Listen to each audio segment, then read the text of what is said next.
Hi, this is John with New Earth Landscaping, another edition of New Earth News. Right now we're on a property and we're going to be doing what's called rejuvenational pruning. What rejuvenational pruning does is basically we can take a plant that hasn't been properly maintained or has been neglected for 2 or more years, and we can bring it down to a very small size, and what it does is it allows it to just take off again the way as if you just planted it. There's certain shrubs you can do that with this time of year in winter.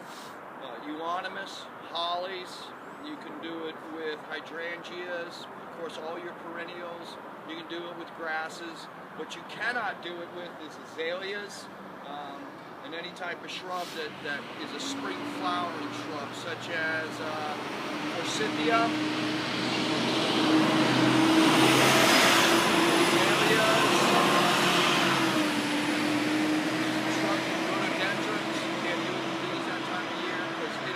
basically kill the plant.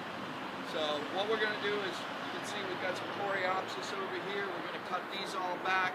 We'll trim up these Hugendorn hollies. We'll cut back the hydrangeas back here. More coreopsis. We'll prune up some tree limbs that are dead or broken, thin out some trees, but we will not do anything with these azaleas because it can hurt. They won't be able to flower in the spring. These types of shrubs you only want to cut after they do their flowering in the spring. We'll show you on the other side some other plants we can do. So we're going to go there right now and then we'll do that. So over here, what we can do is we can trim up the heavenly bamboos, but they really don't need it. If they were up to here, yeah, I would go ahead and cut them back and prune them. We'll take care of the perennials that are in here, the sedums. Then you have azalea you can't touch, however you do have some nandina, firepower nandina that's right here. We can go ahead and decane these. We can prune up the soft touch hollies, prune them up. The inkberry holly, we can go ahead and prune those back some. Take care of the barberries right here. Barberries are you can cut these down to almost 2 inches from the ground and they'll be fine. Another plant that's not on this property that is a great time right now to go ahead and prune to about 6 inches from the ground is your rose bushes. Go ahead and cut them completely off. You can also take some of your leaf mulch, put it on top of regular mulch to help winterize them. You don't have to. It's a good thing, you can if you want, because it provides a warm comfort zone for the root balls. But this Chinese maple right here, we'll thin this out and prune this up some. And we'll go along and we'll prune up other plants. But basically, again, you don't want to prune any type of spring flowering shrubs because they won't flower in the spring. At the end, we'll give you a shot of what we did and we'll show you what it all looks like. Alright, we're back and we've done the rejuvenational pruning. As you can see, we cleared out all the coreopsis up here. We cleaned out the hydrangeas back up in here. We cleaned out the coreopsis that was up in here.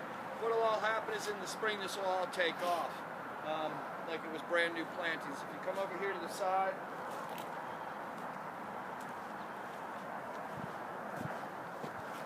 see we took out a lot of the nandina, trimmed it back, cleaned it up, so now there's more growth coming in this way. Then if you come over here,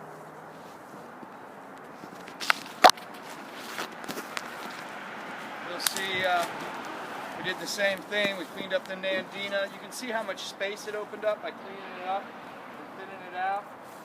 We went through and cleaned up what we could, the dead out of the soft touch hollies. We also cleaned out a lot of dead out of the inkberry. Here's the big thing. You see there was a lot of heavenly bamboo here, and there was also the barberry. By cutting these back, since they're established plants, they'll come back really big in the spring. And with these plants, you can cut them all the way down to the ground. We also, this Chinese maple hadn't been cleaned up in a while, so we cleaned it all up. Now it's more of an ornamental tree, the way it should be, and what it's planted for. We cleaned up the crepe myrtle and cut back everything else. Again, rejuvenational pruning is about rejuvenation. Springing new life back into an old plant. And that's all you do. But again, do not do azaleas, do not do rhododendrons, forsythia. Any spring flowering shrub can only be pruned in the spring after they flower. You can risk killing them, but the big thing is you won't get flowering the next year. On hardy plants such as the hollies, the barberry, the coreopsis, nandinas, there's a whole list of them. Those you can do a rejuvenational pruning on. And again, it's best just to stay maintained and keep on top of your shrubs so they don't get overgrown like this. If you have any questions, give us a holler at New Earth Landscaping. We'll be happy to answer your questions for you. Until next time, we'll see you. Have a great day.